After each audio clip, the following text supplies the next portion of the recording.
ഇന്നലെ ഇലക്ഷനിൽ കണ്ട ഹൃദയം അലിയിപ്പിക്കുന്ന, നമ്മെ വല്ലാതെ സന്തോഷിപ്പിക്കുകയും സങ്കടപ്പെടുത്തുകയും ചെയ്യുന്ന ഒരു വിചിത്രമായ ഒരു രംഗം. ഇലക്ഷന് വോട്ട് ചെയ്യാൻ വേണ്ടി ഞാൻ ലൈനിൽ നിൽക്കുമ്പോൾ വൃദ്ധയായ പ്രായമുള്ള ഒരു മാതാവിനെ 85-90 വയസ്സ് വരും. മക്കളെല്ലാവരും കൂടി ഓട്ടോറിക്ഷയിൽ കൊണ്ടുവന്നിട്ട് നടക്കാൻ കഴിയാത്ത ആ ഉമ്മയെ മക്കളെല്ലാവരും കൂടെ എടുത്ത് വോട്ടിംഗ് ചെയ്യാൻ വേണ്ടി ആ ഓഫീസിന് സമീപം കൊണ്ടിരുത്തുന്നു. ശരീരം മാത്രമേ തളർന്നു പോയിട്ടുള്ളൂ. പക്ഷേ പ്രസന്നമായ മുഖത്തോടു കൂടി ആ ഉമ്മ സംസാരിക്കുന്നുണ്ട്. ഇതുപോലെ വല്ലപ്പോഴും ഇലക്ഷന് മാത്രമേ എനിക്ക് പുറം ലോകം കാണാൻ കഴിയുള്ളൂ. ഒരു വല്ലാത്ത പ്രയാസത്തോടു കൂടിയുള്ള ഹൃദയം നുകർന്നു പോകുന്ന വാക്കുകളാണ്. പ്രിയമുള്ളവരെ, പലപ്പോഴും നമ്മൾ ഒരു സ്ട്രോക്കോ അല്ലെങ്കിൽ എന്തെങ്കിലും ശരീരഭാഗം തളർന്ന് വീടിൻ്റെ 4 ചുവരുകൾക്കുള്ളിൽ കിടപ്പിലായി പോകുമ്പോഴാണ് ഓടി നടക്കാൻ അള്ളാഹു നമുക്ക് നൽകിയ വലിയ മഹാസൗഭാഗ്യം. രാത്രിയിലൊന്ന് മൂത്രമൊഴിക്കേണ്ടി വരുമ്പോൾ മറ്റൊരാളുടെയും സഹായമില്ലാതെ ടോയ്ലറ്റിലേക്കൊന്ന് പോകാൻ കഴിയുക എന്നുള്ളത് മഹാസൗഭാഗ്യമാണെന്ന് തിരിച്ചറിയുന്നത്. മറ്റൊരാളെയും ആശ്രയിക്കേണ്ടി വരാതെ സ്വന്തം പ്രാഥമികമായ കൃത്യങ്ങൾ നിർവഹിക്കുവാൻ കഴിയുക എന്നുള്ളത് അള്ളാഹു നമുക്ക് ചെയ്ത മഹാസൗഭാഗ്യമാണ്. അള്ളാഹുവിൻ്റെ റസൂൽ സല്ലല്ലാഹു അലൈഹി വസല്ലമ തങ്ങൾ നമ്മെ പഠിപ്പിച്ച പ്രാർത്ഥനകളിൽ പോലും പടച്ച റബ്ബേ, വാർദ്ധക്യ സഹജമായ രോഗങ്ങളിൽ നിന്നും ശയ്യാവലംബിയിൽ നിന്നും അള്ളാഹുവേ, ഞങ്ങൾ നിന്നോട് കാവലിനെ തേടുന്നു. പ്രായാധിക്യത്തിൽ നമ്മുടെ മാതാപിതാക്കൾ വീടിൻ്റെ 4 ചുമരുകൾക്കുള്ളിൽ എഴുന്നേൽക്കാനും നടക്കാനും കഴിയാതെ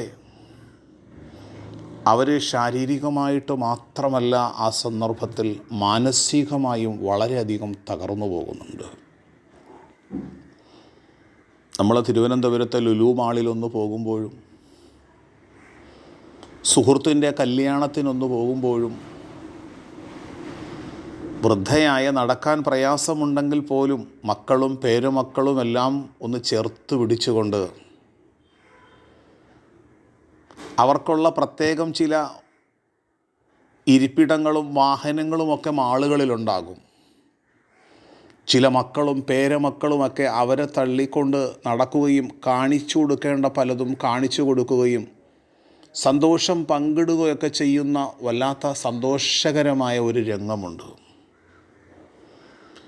ഇവിടെയാണ് അള്ളാഹുവിൻ്റെ റസൂൽ സല്ലല്ലാഹു അലൈഹി വസല്ലമ തങ്ങൾ നമ്മെ പഠിപ്പിച്ച ഹുമാ ജന്നതുക വനാറുക. അവർ രണ്ടുപേരും നിൻ്റെ സ്വർഗവും നിൻ്റെ നരകവുമാണ്. ഉപ്പയെ പ്രായാധിക്യത്തിൻ്റെ അവശതയിൽ അല്ലെങ്കിൽ ഉമ്മയെ സന്തോഷിപ്പിക്കുകയാണെങ്കിൽ, അവർക്ക് ആഹ്ലാദവും സന്തോഷവും പകർന്നു നൽകുകയാണെങ്കിൽ, അവരുടെ തൃപ്തിയിലൂടെ അള്ളാഹുവിൻ്റെ സ്വർഗം നമുക്ക് നേടിയെടുക്കാൻ കഴിയും. 5 നേരം നമസ്കരിക്കുന്നു, നോമ്പ് പിടിക്കുന്നു, സക്കാത്തും ദാനധർമ്മവും ഒക്കെ ചെയ്യുന്നു.